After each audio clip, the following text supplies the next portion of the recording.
La question du jour, les biens publics ou pourquoi on voudrait bander les yeux de tous les noctambules qui refusent de payer l'éclairage public.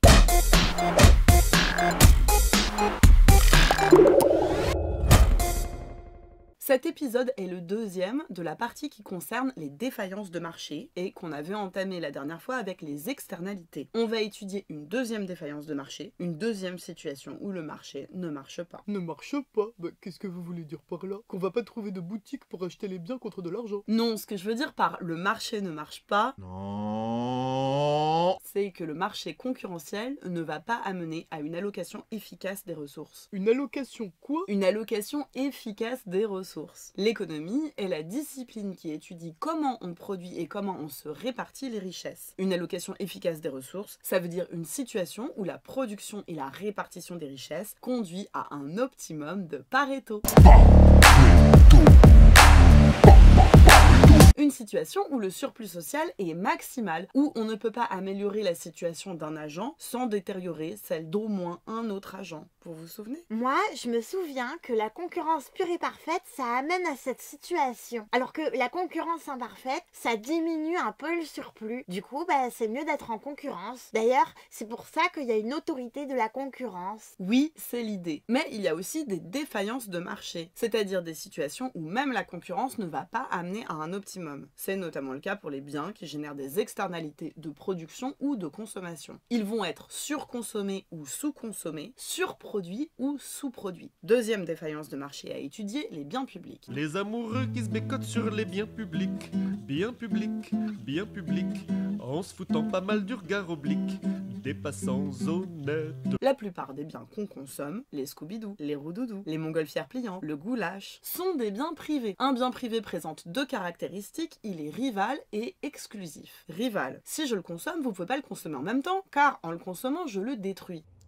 Gérard, qu'est-ce que t'as consommé? Quand je mange un Roudoudou, vous ne pouvez pas manger ce même Roudoudou, puisque je l'ai déjà mangé, il n'existe plus. Le bien est dit rival, soit c'est une personne qui le consomme, soit c'est une autre, mais pas les deux à la fois. D'ailleurs, le mot consommer vient du latin consumere, qui veut dire détruire. Les Roudoudou et le goulash, d'accord, c'est rival. Mais ma montgolfière pliante, pas du tout. Elle se détruit pas. Vous pouvez l'utiliser plusieurs fois, vous pouvez même la prêter à un ami. Oui, mais quand je la prête à un ami, je ne peux pas l'utiliser en même temps. C'est soit lui, soit moi qui monte dans la montgolfière. Vous voulez dire que je devrais développer une montgolfière de place? Ça ne changerait rien à la qualification de votre montgolfière. Elle resterait rivale. Soit Gino et Cassandra monteraient dedans, soit Einstein et vous. Quand vous l'utilisez, ça empêche quelqu'un d'autre de l'utiliser en même temps. Mais puisqu'on peut l'utiliser l'un après l'autre. L'un après l'autre, mais pas en même temps. Votre montgolfière reste rivale à chaque instant. Normal, ça n'existe pas qu'on puisse tout utiliser tous en même temps. On peut pas avoir le beurre et l'argent du beurre, quoi. Pour la plupart des biens, il y a rivalité, mais certains biens très particuliers ne sont justement pas rivaux. Quand j'écoute de la musique, je la détruis pas, vous pouvez l'écouter en même temps, il n'y a aucune limite à sa consommation. Ouais, enfin, je sais pas combien vous avez d'enceintes et combien vous avez d'amis,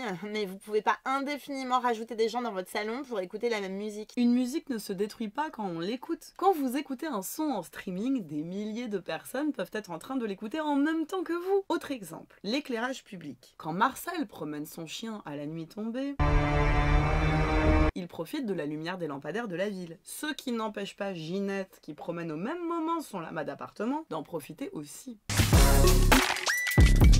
Ils sont autant éclairés l'un que l'autre. Et vous pouvez ajouter autant de citadins et d'animaux de compagnie que vous voulez, ils seront tous éclairés. Vous comprenez le principe du bien non rival? Gino, vous pouvez imaginer un exemple? La tour Eiffel. Ah, je me lasse jamais de la regarder. Et ça n'empêche personne de la regarder à côté de moi. Très bien. La deuxième propriété d'un bien privé est qu'il est exclusif. L'exclusion signifie que ceux qui ne payent pas le bien n'y ont pas accès. Si vous refusez de payer un Roudoudou, un Scooby-Doo ou un parfum, vous n'en aurez pas. Sauf avec une bonne technique pour passer les parties quand ils volent. Mais moi, je trouve ça révoltant de vivre dans une société où tout devient marchand, où tout se paye. Pas la tour Eiffel. Je la regarde sans me lasser et sans payer quand ça scintille. Mamma mia, comme c'est bello. Et tu sais combien ça coûte de faire scintiller la tour Eiffel? C'est pas gratuit, hein. C'est le contribuable qui paye. Et pendant ce temps, il y a des enfants dans le monde qui n'ont pas de vaccin. Faut réfléchir un petit peu, hein. Gino a raison malgré tout. Il y a des gens qui aiment regarder la tour Eiffel scintiller, comme Gino, et d'autres qui trouvent que ça ne vaut pas le coup. Comme moi. On n'a qu'à organiser un système de paiement en ligne. S'il y a des gens comme Gino qui veulent que la Tour Eiffel scintille, libre à eux, ils payent une certaine somme sur une appli et la Tour Eiffel scintille une minute pour eux par exemple. Moi, j'ai pas à payer pour ça. Le problème, c'est que le bien est non exclusif. Si Gino paye 1 minute de scintillement pour éblouir sa petite amie, vous, Cassandra, et puis tous les amoureux et les amoureuses des autres Parisiens vont pouvoir regarder en même temps sans payer. Je détournerai les yeux. Vous comprenez bien que ça pose problème. C'est comme si on laissait les flacons de parfum à disposition de tous et qu'on mettait une petite boîte avec une inscription « Payez si vous aimez le parfum ». Plein de gens seraient tentés de prendre un flacon sans payer. Bah pourquoi vous dites que c'est une autre défaillance de marché que l'externalité de la dernière fois? Si Gino paye pour 1 minute de scintillement, tout le monde se tape le scintillement. Ceux qui aiment bien, c'est l'externalité positive. Ceux qui aiment pas, c'est l'externalité négative. Voilà. C'est vrai, il y a une zone de tuilage entre les notions. Les biens dits non exclusifs sont ceux qui sont consommables par tous, même ceux qui n'ont pas payé. Ils génèrent donc des externalités positives. Les agents ont tous la tentation de se comporter en passagers clandestins, faire croire qu'on n'aime pas l'éclairage scintillant de la Tour Eiffel pour ne pas payer, mais le regarder quand même avec plaisir. Vous me soupçonnez d'être malhonnête? Rappelez-vous, l'économiste est amoral. Il ne pense pas que les gens sont honnêtes ou malhonnêtes, gentils ou méchants. Il réfléchit simplement en termes d'intérêt, d'incitation. Il pense que tout le monde est méchant et égoïste, quoi. Oui. En tout cas, il pense qu'il faudrait que la poursuite des intérêts individuels débouche sur une situation collective optimale ou souhaitable et qu'il n'est pas possible de compter sur l'altruisme des hommes pour y arriver. Autre exemple de bien non exclusif, les poissons d'une rivière. La rivière appartient à tout le monde, c'est gratuit. Vous pouvez pêcher dedans sans payer. Mais je croyais que c'était interdit. C'est pas du braconnage? C'est vrai, il y a des interdictions de pêcher ou de chasser, mais c'est un échec pour l'économiste libéral. Il préférerait un système de marché qui fonctionne bien plutôt qu'une interdiction pure. S'il y avait un système de prix qui fluctuait pour ajuster une offre et une demande, on arriverait à une allocation efficace des ressources. Là, on a une rivière en libre accès et impossibilité de faire payer celui qui veut y pêcher. Les pêcheurs vont surexploiter la ressource puisqu'ils ne la payent pas. Vas-y, c'est gratuit! Les biens ou services qui sont à la fois non rivaux et non exclusifs sont appelés des biens collectifs purs. Le phare, le feu d'artifice, les pompiers, l'éclairage public, la télévision non cryptée, le nettoyage des rues sont des exemples de biens collectifs purs. Les consommateurs risquent de chercher à les utiliser sans payer. On parle de comportement de passagers clandestins. Je vois pas de quoi tu parles. Par exemple, si Marcel veut sortir son chien à la nuit tombée, il va attendre que Ginette sorte son lama d'appartement avec une lampe de poche, comme ça il marchera derrière elle avec le chien. Mais Ginette va faire de même. Elle va attendre que Marcel sorte le chien avec sa lampe de poche pour se coller derrière lui avec le lama et sans payer de lumière. Le premier qui va sortir avec une lampe va se retrouver avec tout le quartier à ses trousses, tous ceux qui veulent faire des trajets nocturnes. Vous comprenez bien que la collectivité se porterait mieux si on allumait un lampadaire public. C'est pour ça que c'est l'État qui doit prendre en charge le financement de ces biens ou services en imposant les contribuables sans leur demander leur avis. Et c'est bien normal. Merci Cassandra, vous êtes finalement d'accord pour payer le scintillement de la Tour Eiffel. Ah non, pas la Tour Eiffel! L'éclairage, le ramassage des poubelles et les pompiers, ok. Mais la Tour Eiffel, c'est abusé. Et c'est ça qui pose problème. Si on ne peut pas se coordonner par les prix, c'est l'État qui doit imposer le niveau de consommation de ces biens. Et il y a des mécontents comme vous. T'inquiète pas, tu n'auras pas à payer pour la Tour Eiffel. Chacun ne va pas payer à hauteur de ce qu'il en retire comme satisfaction. Pour résumer, si un bien est non rival et non exclusif, c'est un bien collectif pur. Le coût marginal d'utilisation de ce bien est nul. Ça veut dire qu'on peut toujours faire consommer le bien par une personne supplémentaire, ça ne coûte rien de plus. Et on ne peut pas exclure les consommateurs par un système de prix. On a une défaillance de marché. Si on laisse faire, ces biens seront sous-produits. Mais là, vous parlez de biens qui sont à la fois non rivaux et non exclusifs. Est-ce qu'il y a des biens qui sont juste non rivaux ? Ou juste non exclusifs? Oui, les poissons de la rivière dont on parlait tout à l'heure sont non exclusifs. Ouais. La rivière est accessible à tous, tout le monde peut les pêcher. Mais ils sont quand même rivaux. Ouais.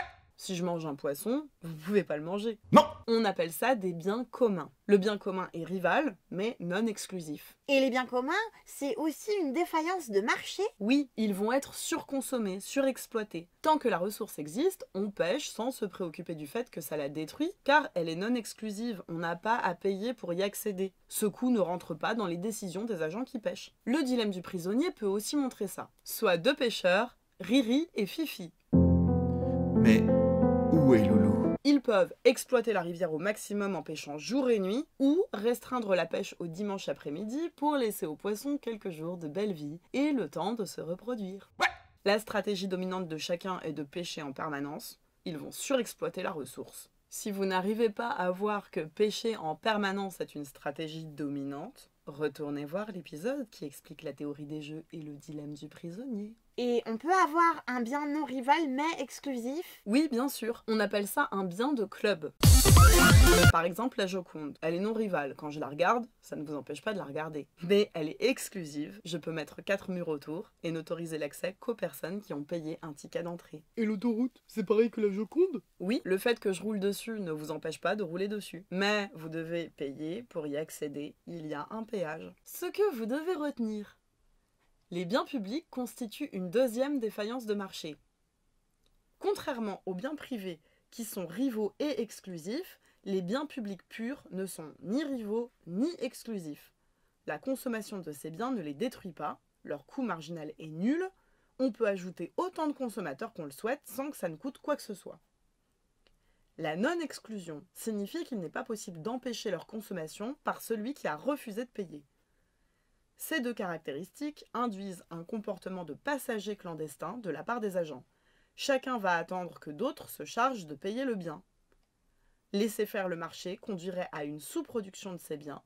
Les biens collectifs purs sont à la fois non rivaux et non exclusifs, mais il existe aussi des biens de club, qui sont non rivaux mais exclusifs, et des biens communs, qui sont rivaux mais non exclusifs.